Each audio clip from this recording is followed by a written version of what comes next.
Welcome, everybody. My name is Mina Jane, and I am thrilled to be here with Gail Sahar for our take two of our conversation about her book, Blame It, the Blame of Politics of Blame, right? Is that right? Yeah, something like that. Yeah. All right. Blame and political attitudes. That's what it is. You would know the title better than me. But we're very happy to be here because Gail spoke with us in August and we had so many questions left on the table that we just had to bring her back. So we will have our conversation in just a minute. But before we do, I want to say a couple things. One is I'd like to thank the friends of the Ashland Public Library who support all of our programming. We couldn't do it without our friends. And also, Gail, once again, let us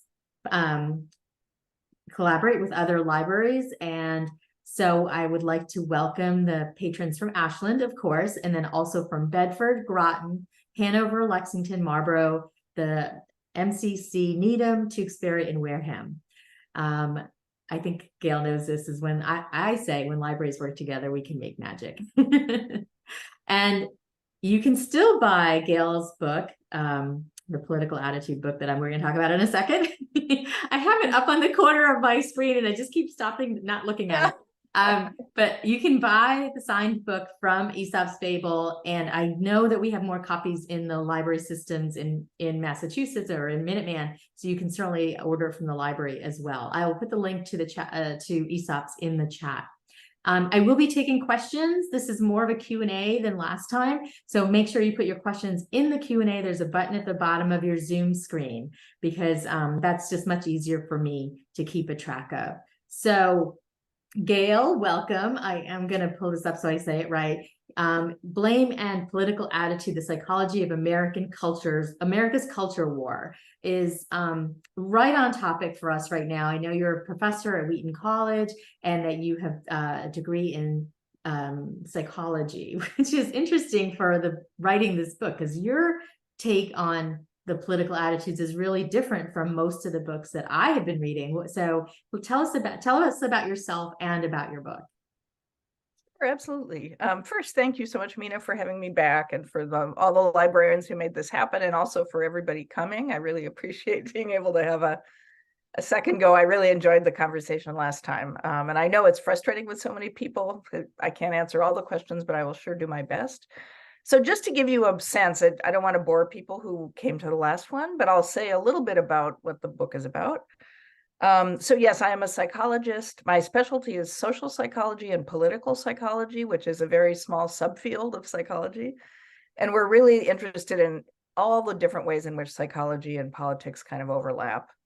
So what is it about the way we think about the world that might influence our political attitudes? And there are many, many things that we talk about besides that, but that's my specific interest. So I'll first just tell you very briefly that the area I work in is an area called social cognition, which is just how people think about the social world.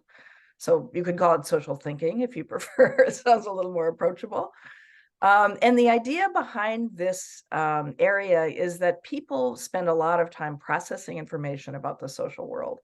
So if you just think about your day, the number of people you interacted with, particularly if you go out to a job or around family members or whatever it might be, we have so many social interactions, and we actually pay pretty keen attention to what's going on in those social interactions. We try always to understand the world better through those situations.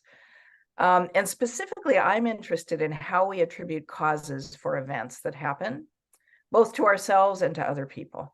Right. So I didn't get a promotion at work, and I'm likely to think, why didn't I get that promotion? Or, my best friend is diagnosed with cancer, and I'm probably plagued with why questions. She did everything right. Why is this happening to her? So the idea is that we ask why questions a lot. And what we find is that the way we answer them has big effects on our behavior and our emotions. So I'm going to use my silly example, but it works well because people always get it. And that is, try to imagine you're meeting a friend for coffee somewhere, and the friend doesn't show up. So you're waiting 5 minutes, 10 minutes, 15 minutes, still not there. Probably what is going through your head, if you're like most people, is, okay, why? Why is she not here? What was the reason? What was the cause? And you could think of things that were not her fault, such as she got a flat tire, or she had an accident, something, worse than that even. Or you might think, okay, she's rude, or she doesn't like me, or she's just didn't feel like coming, right? There are all kinds of causes we can choose. And what we study is kind of how those causes differ in terms of various dimensions. And the dimensions that matter here is, was it under her personal control or not? If she came for a reason that she could have done otherwise, right, that she had control over, we tend to feel more angry and have more negative behaviors toward her. If we think it was something out of her control, like a flat tire or an accident or something, we're more likely to feel sympathy and to be positive toward her, probably say, fine, no problem, we'll reschedule coffee for next week, right? So I know it's a trivial example, but the effects can be very large. And my role in this field has been to apply this model to political attitudes, to look at to what degree does the way we see the causes of social problems influence the way we feel about them. Mhm. So if I see poverty as under the control of the poor themselves, they're lazy, etc., I'm going to feel very differently about programs like welfare than if I see poverty as perhaps society's responsibility. The economy's bad, there aren't enough jobs, that sort of thing.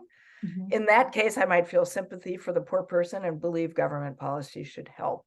So the model is really a very simple, intuitive one. And I've in the book, I apply it to a bunch of different issues. So not only poverty, but abortion, international conflict, racial inequality, issues of sexuality like same-sex marriage, sexual assault, a whole bunch of different things. Mhm. And interestingly, it holds up pretty well. The more we see social issues as sort of controlled by the people who are involved in them, the less we want to help and the less we feel sympathy, etc. The other interesting thing in this work is that ideology is related. So certain ideologies tend to make us more likely to hold individuals responsible than other ideologies, and I'm happy to talk more about that. And culture makes a difference. So Western cultures, maybe the US in particular, we tend to see the individuals responsible in a lot of cases that people in other cultures might not, because we are very individualistic. We have these beliefs that the individual should pull themselves up by their own bootstraps, etc. So that's kind of a quick overview. I will say that the culture wars part comes from the fact that I think this research argues that the culture war in the US is being exaggerated in a lot of ways. I think politicians don't give Americans a lot of credit for thinking about issues. I think most people really do think about issues, or at least many people. So I think that ignoring the kind of cognitive process that's going on when we think about issues is doing a disservice really to people. And jumping to the conclusion that everybody's just voting reflexively based on their party or based on their conservative or liberal ideology. So that's sort of the book in a nutshell. I hope that's helpful. Yeah, I mean, I have several questions that will hopefully bring things to, make it clearer as well. So first of all, I want to go back to your example about the coffee shop. Yeah. So right now people are really divided, right? And it seems like people don't really pay attention to each other. So in that coffee shop incident, if that person was late and the person waiting got really angry, and the person was late because they got a flat tire, and the person was still angry, like super angry, and even if the person could prove that they'd had a flat tire and that's why they were late, and the person continued to be angry, how do you handle something like that, where you can beat yourself up against the wall to say, this actually happened, this is true, this is real, and somebody still is like, nope, I don't believe you? Oh boy, that's a tough one. Because typically, if the person hears that it was an uncontrollable cause, even if they were beginning to get angry, they typically will change their tune at that point. So I can only imagine, and you're kind of suggesting that it's partly that they just don't trust the other person, right? There's a lack of trust, which is another thing going on at the national level too, by the way. But at any rate, yeah, they don't trust the person, then how can you convince them? I mean, I think if the relationship is that frayed, it may be tough. I mean, I suppose you could say, I'll show you the receipt from the car place, right? Mhm. But I don't know that many of us would want to try to maintain a friendship on that basis if the person really is that accusatory. That seems... Yeah, but I mean, on a larger scale, you know, Yeah. that's what is happening politically, or at least that's what it seems like, is that people dig their heels in, and no matter what they hear, they're going to think what they think. Yeah. Yeah. Yeah, there's something that we study in my field called confirmation bias, which is this tendency to always look for information that agrees with what we already think. Mm-hmm. So you're right, it's so easy then to dig your heels in, especially with social media that kind of has us pegged based on our politics and gives us all kinds of information to make us think even more strongly what we thought already. So it is tough.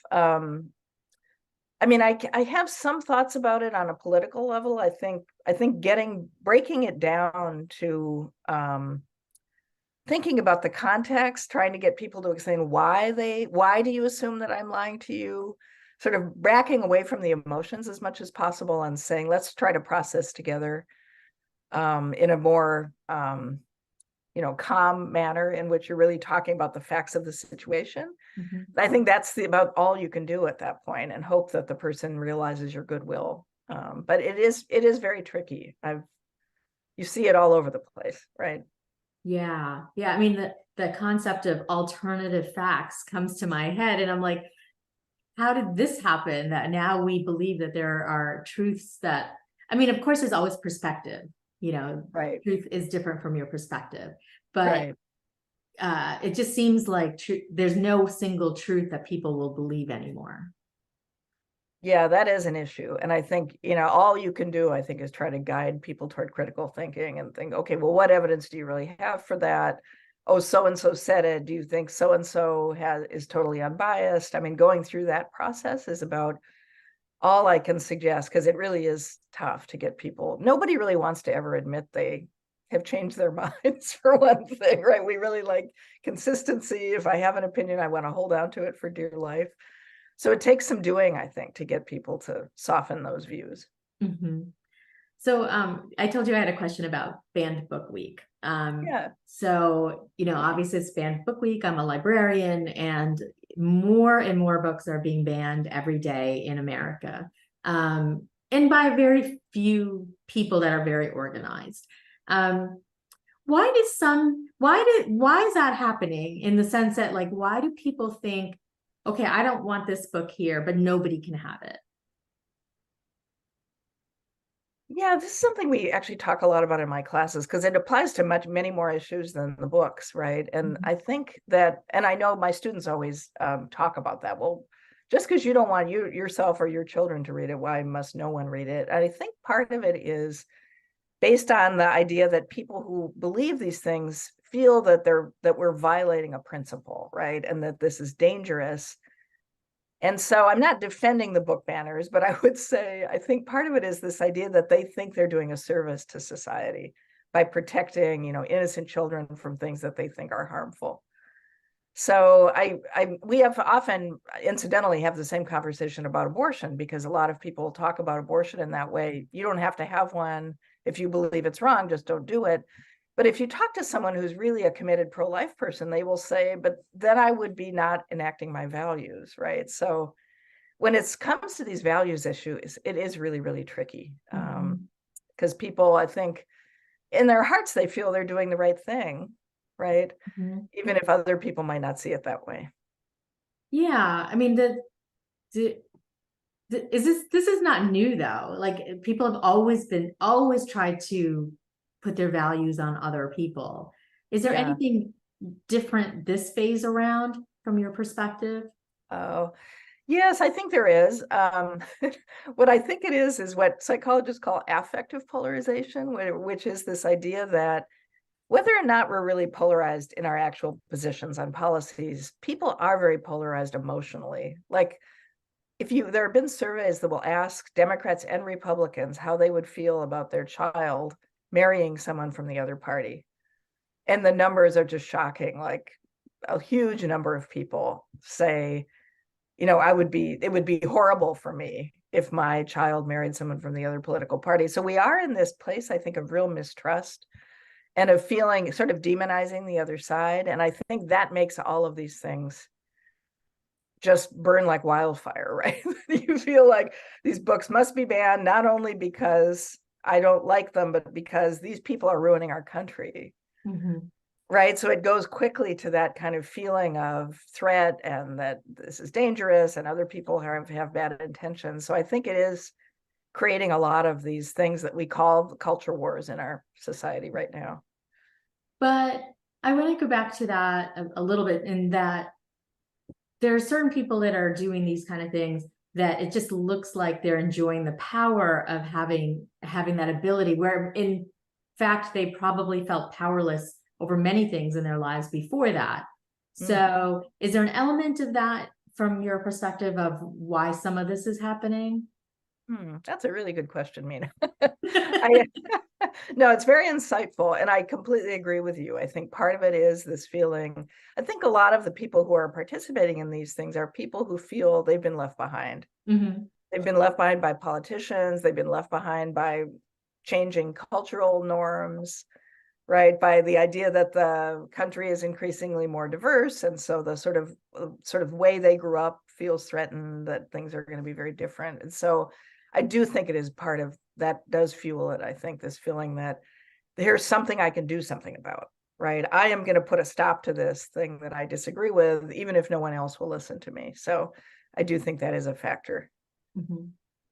It's funny, I read something somewhere, I don't remember where, but it was a kid about their mom was having another kid. They were having another kid in the family. And he said, oh, you won't love me as much because now you have to split your heart in two. And she goes, no, my heart will just grow.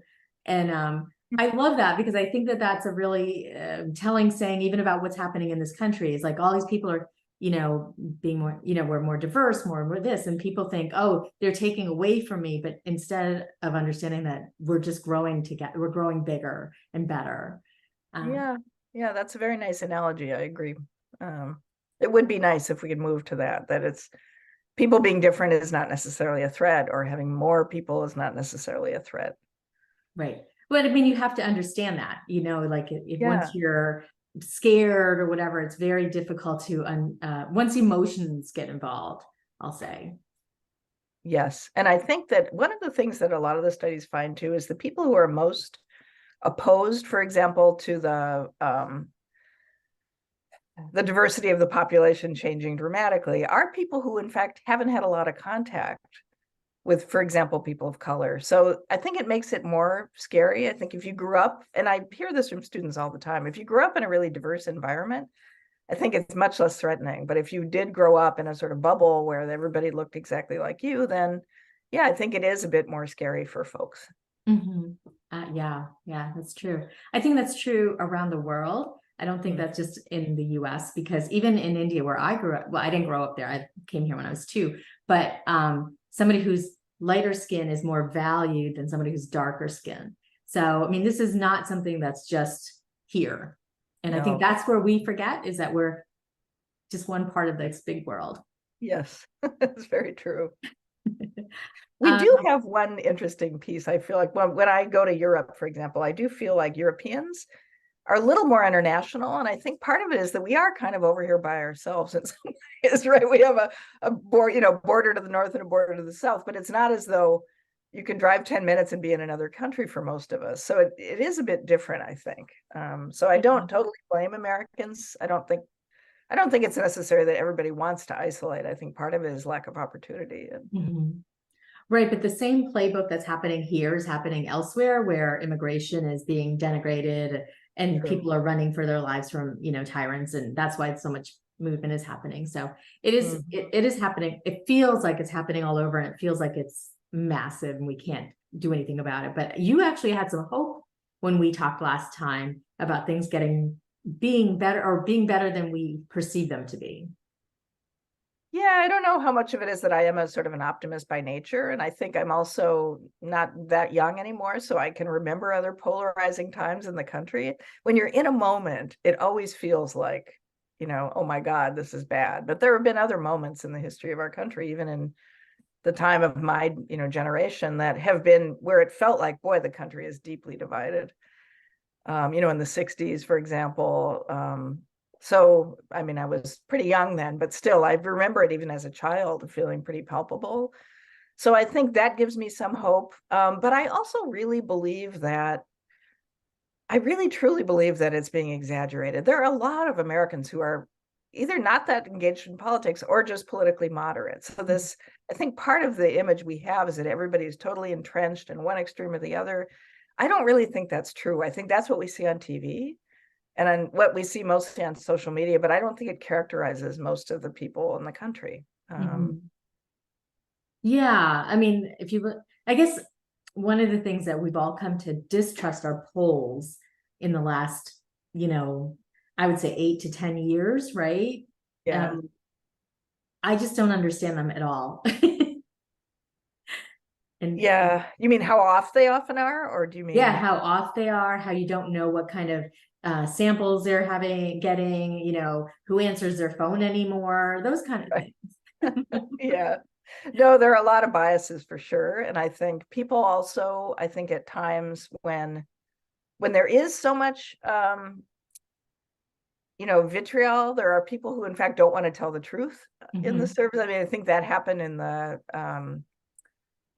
2016 election, right? When people had predicted Hillary Clinton was going to win and Donald Trump won, and everybody was wondering about the polls. And that was one of the things they found, was that not everyone was straightforward about who they were going to vote for.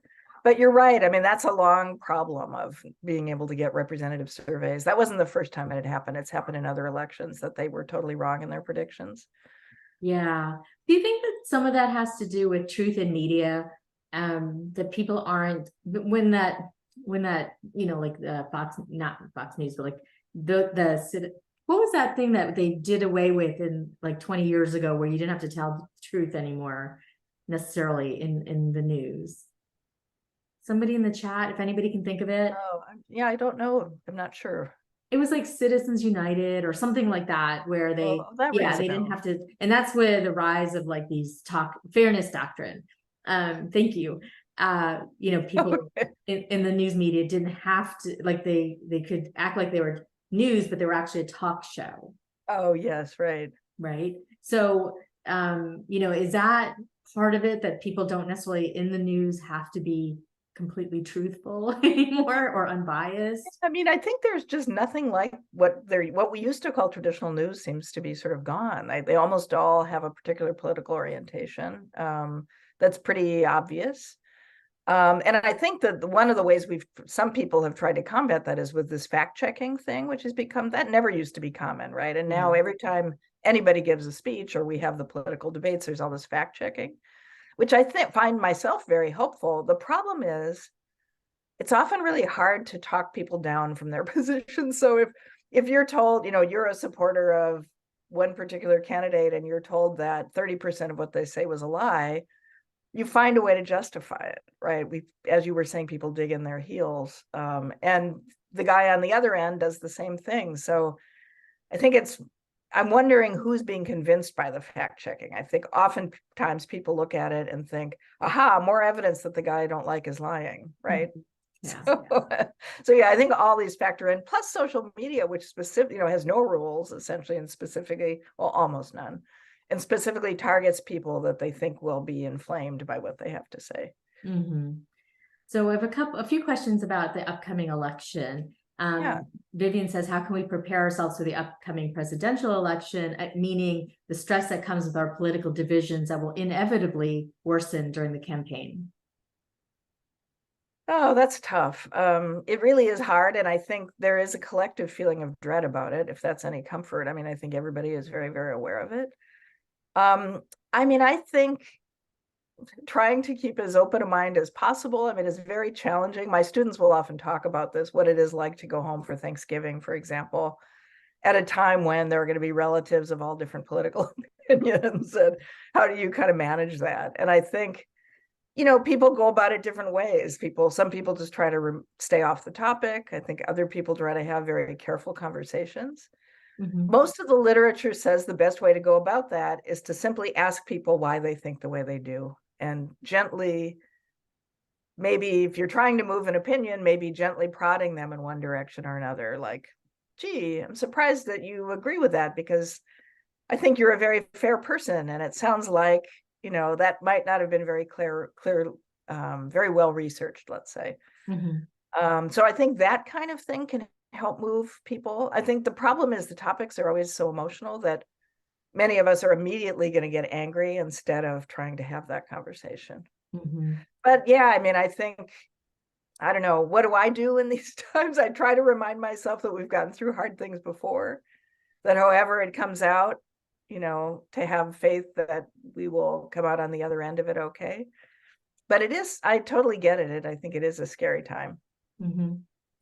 I do feel after your talk in August and seeing what's gone on recently, I felt a little bit more hopeful, like that just, but it's not done yet, obviously. Yeah, Um, so many things could happen in the next several months. Yeah. yeah. So I have a sort of three-part question from somebody, and I want to read the whole thing because each part of it is important. What do you attribute the difference among people in their openness to new information? For example, conservatives seem more than liberals to dig in their heels, even in the face of facts that contradict their opinion.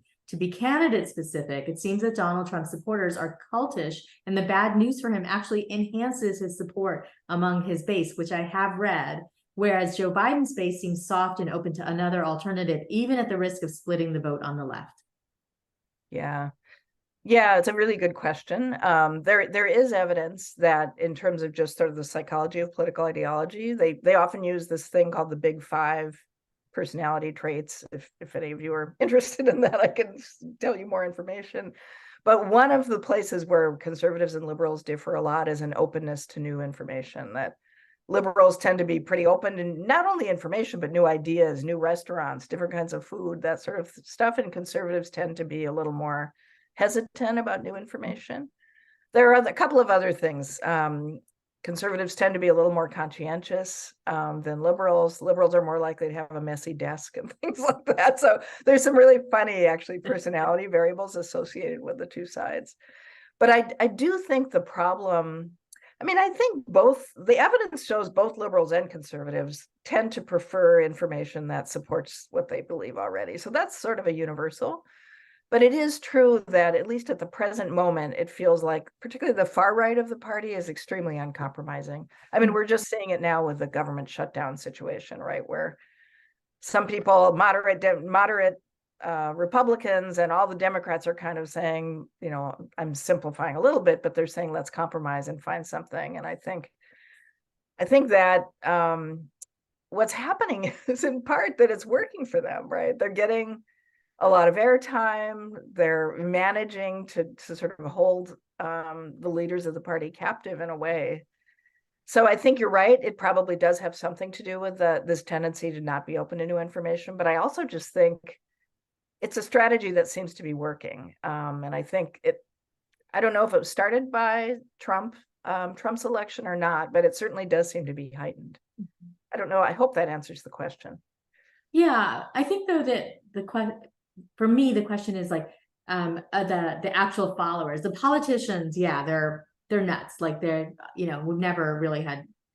We can always say like we've never had good politicians, but what about the people that follow them and continually like make excuses for Trump or say that Biden's too old or things like that? Like how do we get to that point of just not being able to think for ourselves? Yeah, I think it is worrisome. And certainly, I mean, one thing I would say is there are all sorts of reasons that people voted for Trump. So I think a lot of times we go right to well, they're racist or they hate immigrants, et cetera. And certainly there are people who voted for him for that reason.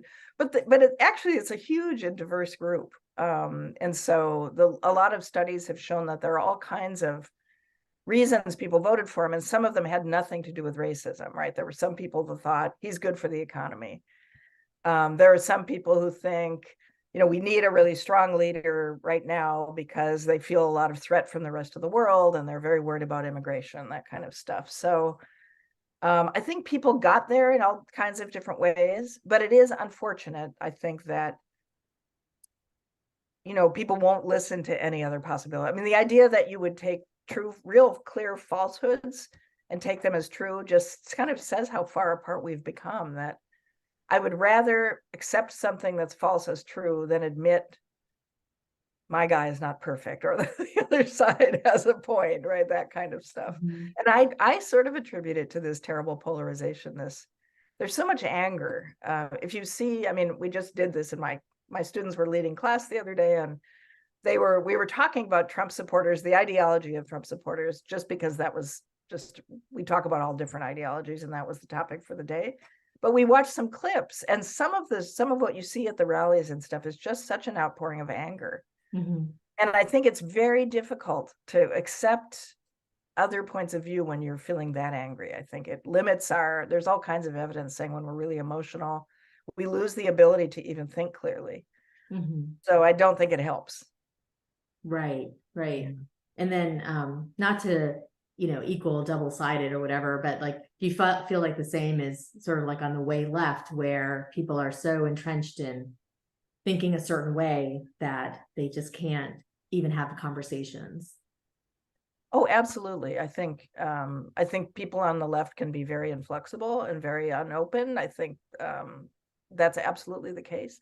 I do get the sense that the emotional response feels a bit muted right now, but it may be because liberals are relatively happy with how things are going and conservatives aren't. But no, I don't mean to pick specifically on the right. I think that kind of digging in your heels can happen to people of any ideology. Mm-hmm.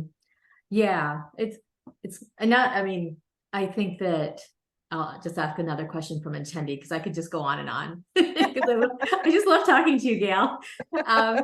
It's mutual. So what do you think causes people to react negatively to differences in skin color when they wouldn't give any thought to somebody's hair color or eye color? What has happened over the many years that has made skin color such a hot topic? Oh boy, that's a big question. It is a big question. Yeah. Well, I mean, I think in the US, I mean, first off, I would say that human beings are natural categorizers. Mm-hmm. So one of the things we talk about is that human beings use all kinds of shortcuts to process information about people, no matter what it is. If I look at a person, part of what I'm going to be judging right away is like, what gender are they? What race are they? How old are they? Right? All of that stuff we do quite automatically. But there are cultures in which skin color is not, I mean, I know there are many cultures in which it's taken on a very different kind of tone, but there are cultures in which it doesn't, right? And I think part of it for us is that we have created a situation by having things like slavery, for example, that we suggest there was a belief that there was a hierarchy among the races, right? With some races superior to others. So I really think that was all culturally constructed. I do think even babies notice skin color and things like that. But I don't think that attaching something negative to it is insurmountable. I think it's happened because many of us grew up in cultures where that was sort of the way it was. There was this belief that people's abilities differed based on their skin color, et cetera. And then now that we've mostly gotten rid of the idea, for example, that Black people are biologically inferior, there aren't a lot of people who believe that anymore. But there are people who believe other kind of negative cultural beliefs, right? That by virtue of being Black, it means other things about who you are as a person. So it's just so hard, because when you have grown up steeped in it, I think it can be very difficult for people to come to realize that it is unfair and kind of silly, really. Mm-hmm.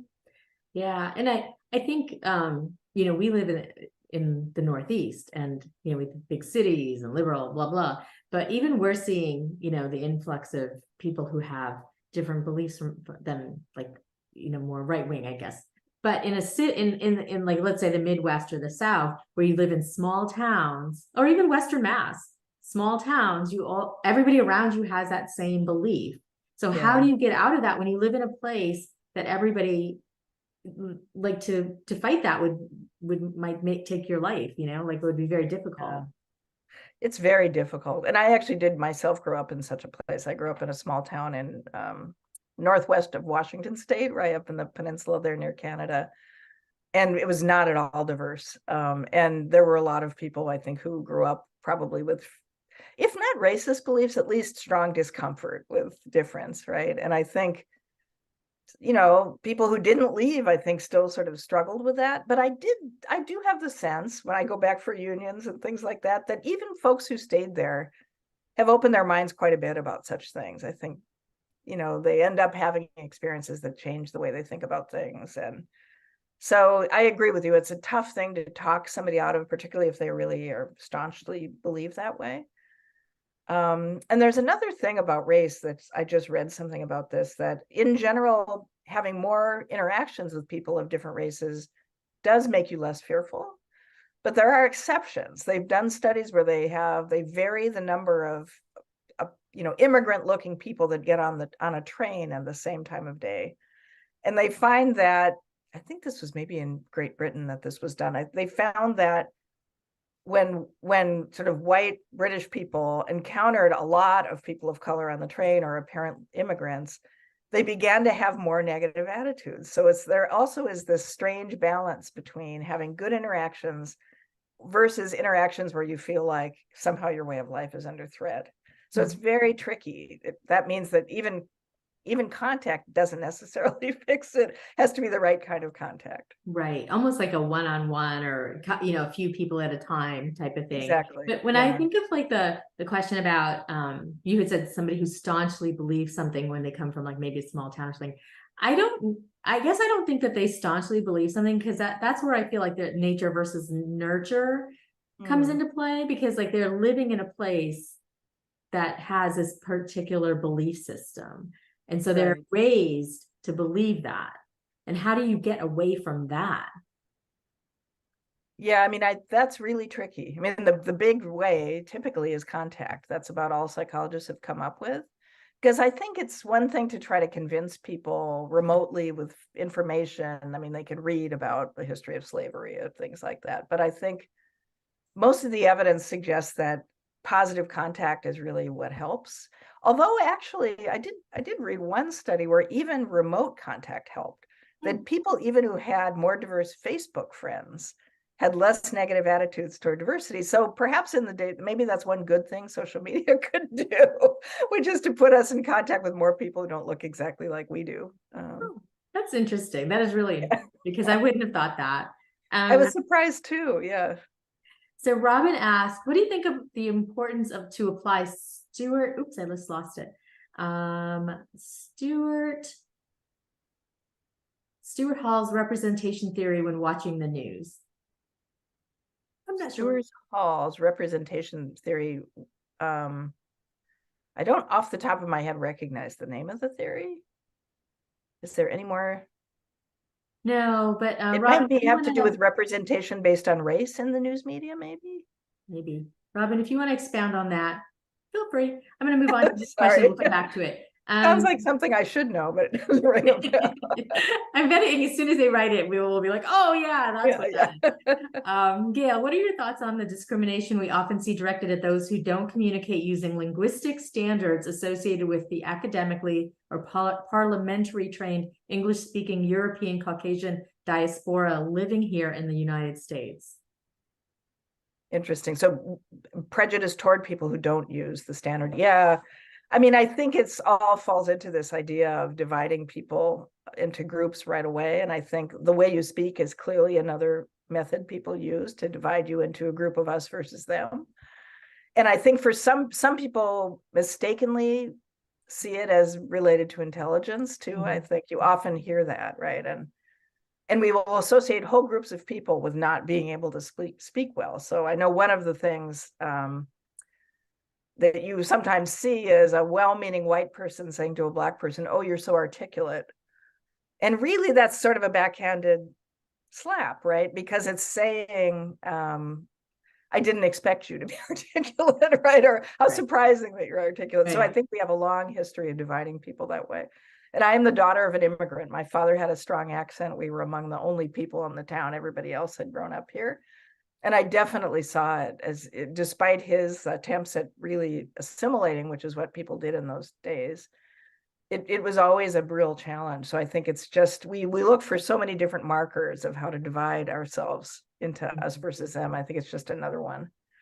Yeah, but what I take from that question, and it's slightly different, is even like the path that kids are getting now to only go to college. Like when I was, 80s, 90s, you had to go to college. You in order to get a good job. And it left out so many people, kids that learned differently, kids that were good with their hands, artists, you know, Yes. so there was this whole, you know, perception that they weren't as smart. Yeah. No, I agree with you. I really do see it as very problematic. And I'm a college professor, so if any believes in education, it's me. But I do think there are plenty of ways of being an educated person. There are plenty of people who are tradespeople who are incredibly smart and well-read. And so I do think it is an unfortunate thing. And it does worry me, because I do think part of the culture war thing is about this. I think the Democrats tend to be viewed as very elitist, tend to appeal mostly to, a little more to college educated people. And that's a real loss. I mean, I don't think the party should be divided that way. So I agree with you. I think that kind of snobbiness and elitism is really unfair and unfortunate. So we did get a response about the Stuart Hall. Robin says, it's the idea of ignoring the stereotypes and biases in the media and knowing all media is biased, looking at the immediate object and not the media representation of the object.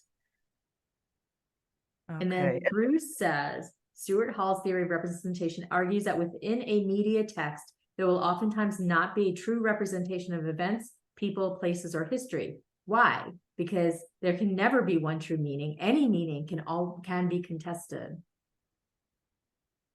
Okay, so those sounded like one had to do with representation of people. Am I right? I think it says it's sort of like the representation of truth. There can never be like absolute truth, because there's always going to be bias.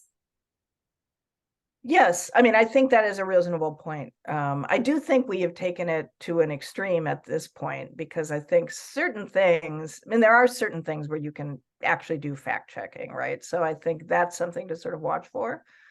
But it's absolutely true that people with different opinions could watch the same program, and one would say, aha, that's exactly right. And somebody else would say,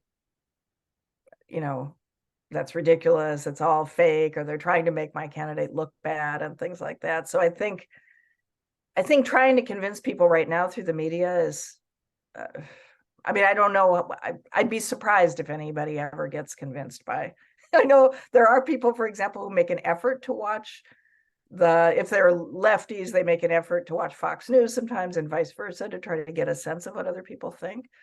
But it is absolutely true that I think we've gotten to a point where our beliefs about what is true are almost uninfluenceable by what we see. And I do think it was different at one point. I mean, of course, there's always going to be some bias, but back in the days when it was somebody just reading a report, I think that at least it gave us the feeling that there were some real facts, even though there might be some, different representations of them.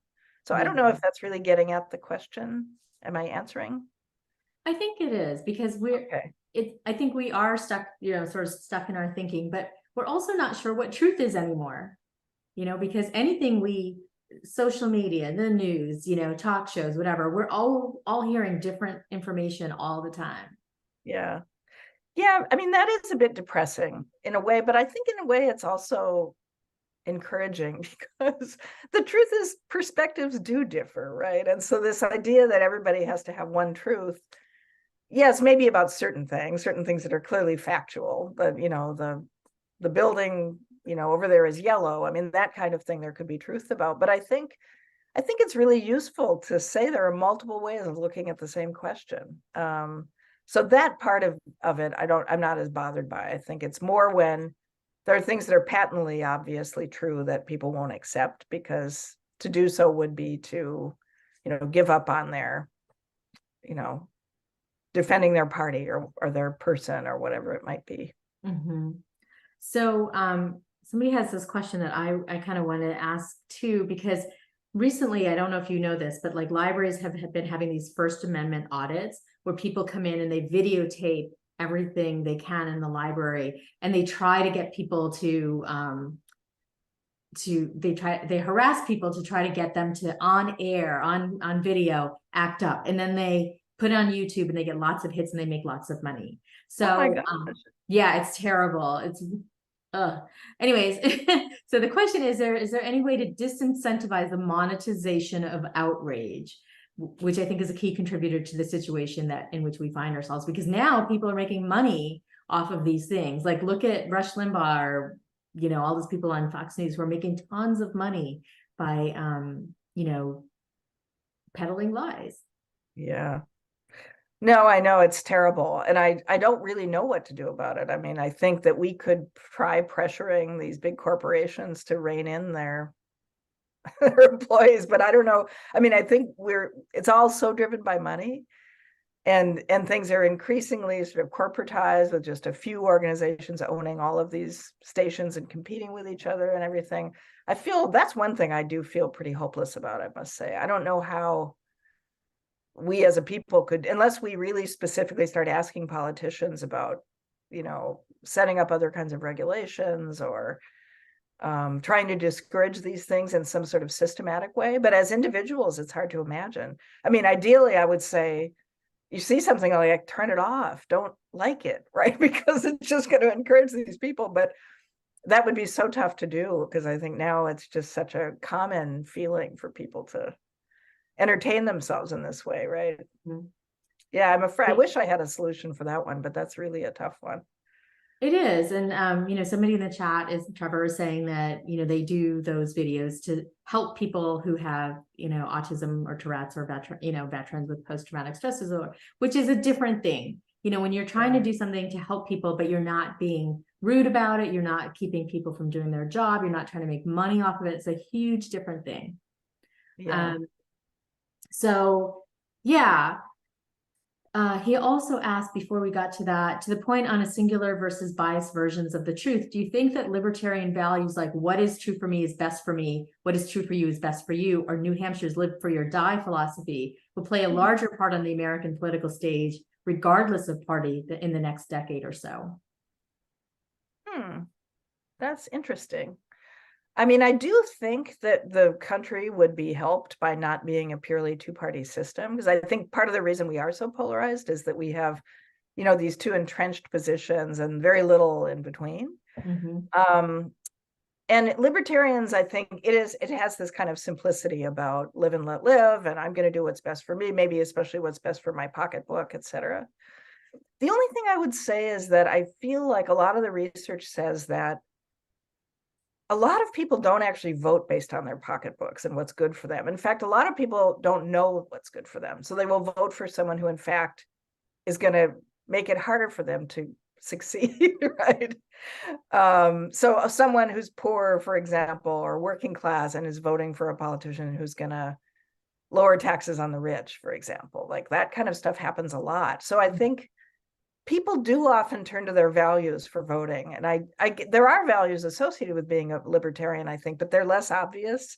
Mm-hmm. So I think that would be the challenge, is if people would sort of grasp onto those things. I also think that, so yes, I guess it's possible. I mean, maybe enough Americans will be disillusioned with the current situation that they'll start turning to a position that feels a little more in between the two.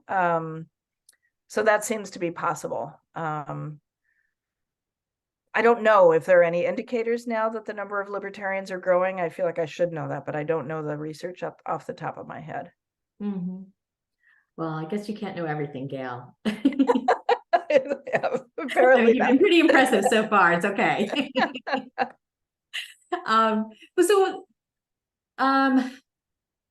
What do you think about the most recent things that have happened? The strikes that have come to some conclusions, the bipartisan extension of the government spending for the next 45 days. Is that sort of a kernel of hope that we can hope that some of these big, these corporations that are making tons of money, not giving any to their employees, are now starting to be like, oh crap, we better do that, or is it just this moment and it's not going to make an impact? No, I find those things encouraging. I mean, it's sort of a power to the people moment, right? Where you say individuals really can do things if they band together. And I wish we could do more like that, not just around unions, but just in general, having people paying attention. And I think even horrible as these events were, but I think even some of the police killings and seeing the number of diverse groups who came out to protest, for example, whether you agree with the protesting or not and the outcome of them, I think most people think that the peaceful protesting was fine. At least it meant people were engaged, right? And I do find that pretty encouraging.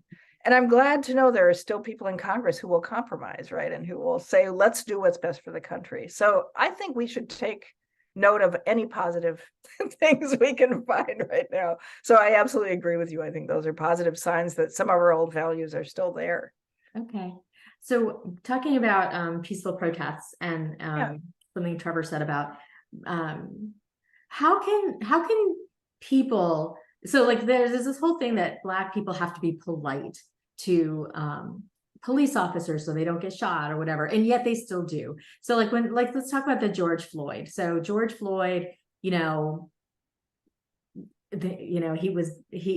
they killed him. And certain people were like, well, he shouldn't have said anything to them. He shouldn't have sassed them. He shouldn't have been on drugs. And other people were like, oh my God, like that's what started this whole movement, the Black Lives Matter movement at the time. So how can people have such a different perspective of that kind of scenario, one on film? Yeah, I mean, it's an interesting one. And I do write about that in the book a little bit, specifically about how we have these sort of two different views of racial inequality in this country. And one of the views is the one you're suggesting, which is people blame the individual. So that's how it's relevant to the book. It's like, what was the cause of this? The cause was he did something wrong, right? Mm-hmm. And then you have other people who are saying, no, that wasn't the cause. The cause was that the cop shot him unfairly, right? This is a societal problem. It's about prejudice. It's not actually about George Floyd as an individual. And this kind of individual versus situational question is kind of really core to the book. And I think it is a huge divider if you begin to feel like you can't even see eye to eye on these things. And I think it's tricky to get around because we have a lot of biases. The other thing I write about is all the biases we have in how we decide what the cause is.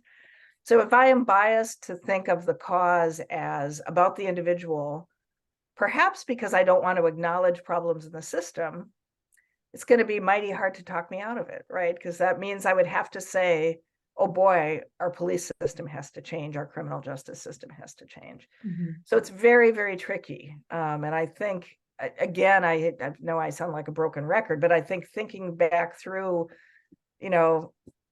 in what way, yes, maybe he made a mistake. I'm trying to remember, he passed a bad $10 bill or something is my recollection. It was a bad check. Yeah.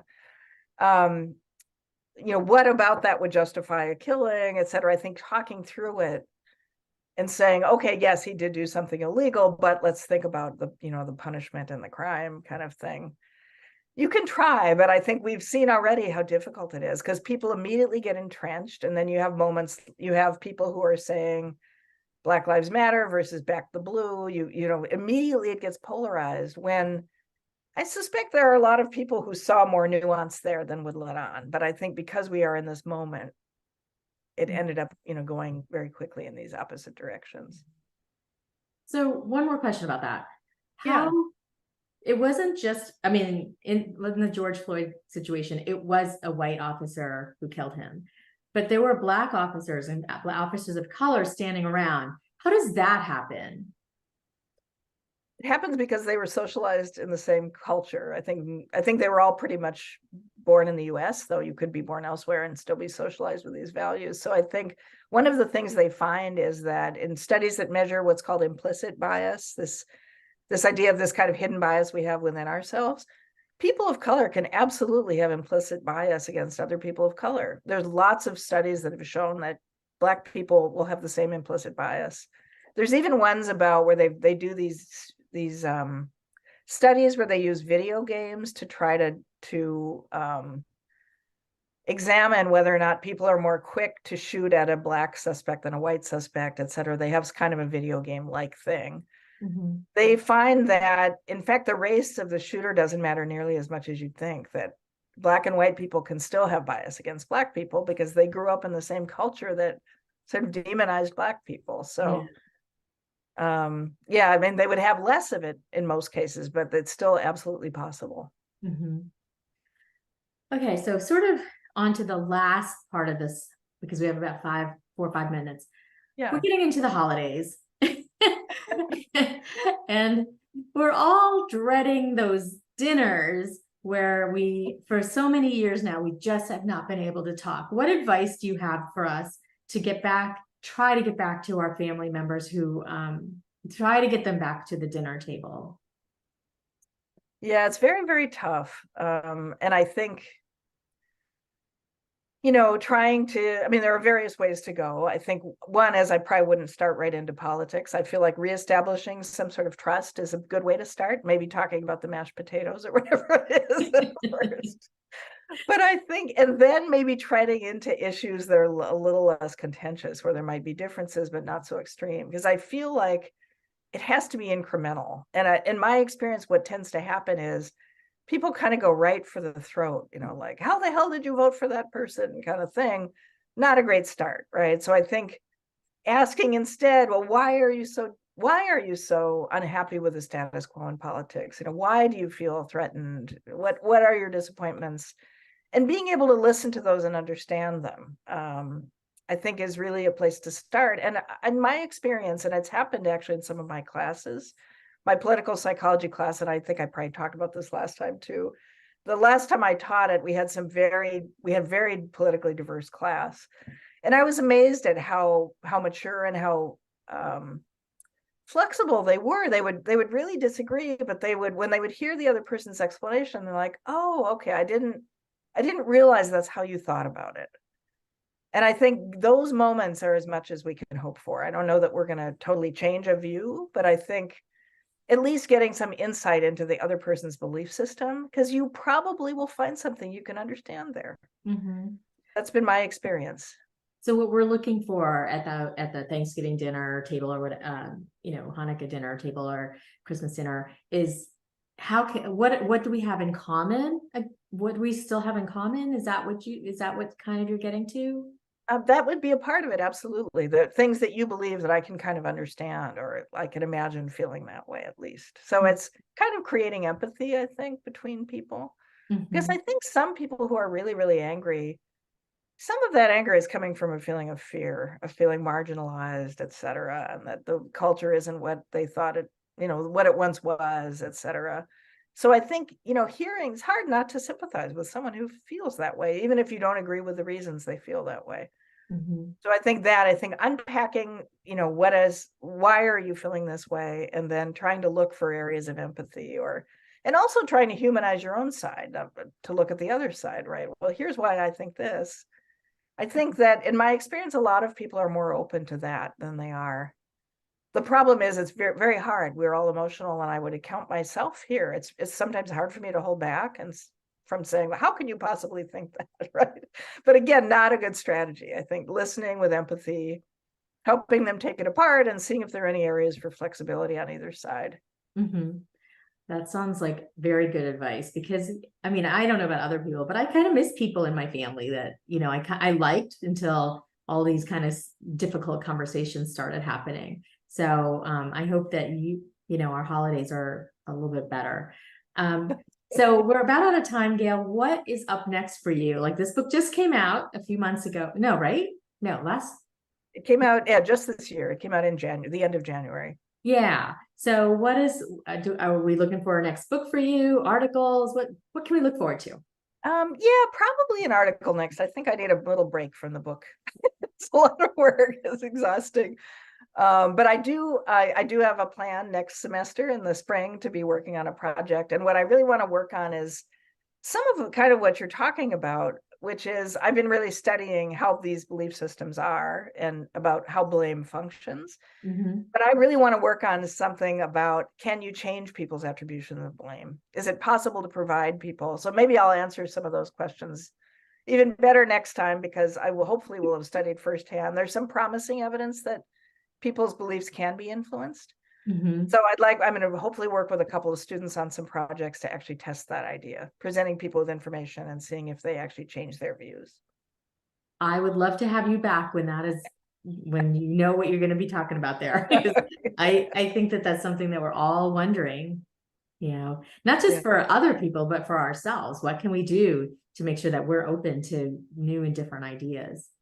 Yeah, it's a struggle. I mean, it's so much easier to stay with what you want, what you believe, right? And not allow any other thoughts in, but yeah, it is unfortunately not helping us. No. No, but it's nice to hear that the young people are able to, like, maybe we were there, 20, 30 years ago, to be able to be more empathetic. So is it an age thing as well? Oh, that's interesting. Yeah, there probably is a little more flexibility. They also maybe know a little less, so I think you Um, get more entrenched in your beliefs and you keep collecting more information, you know. No insult to my students who are amazing, but they are young, so they haven't collected as much lifelong data as some of us have. But yeah, it does make me feel hopeful. Good. And I think, like they said last time, we also left on a hopeful note. So I am going to stop there while I'm ahead. Okay. Gail, thank you so much for doing this again. I know you're super busy with the semester, so I really appreciate you taking an hour out to hang out with us. Oh, my pleasure. And I'm sorry if I probably once again didn't get to all the questions, but they were great questions. Thank you very much. Oh, absolutely. We had a very good audience today. And I hope to hear from you in the new year. All right, let's keep in touch. Definitely. All Good right. night, everybody. Thanks, Mina.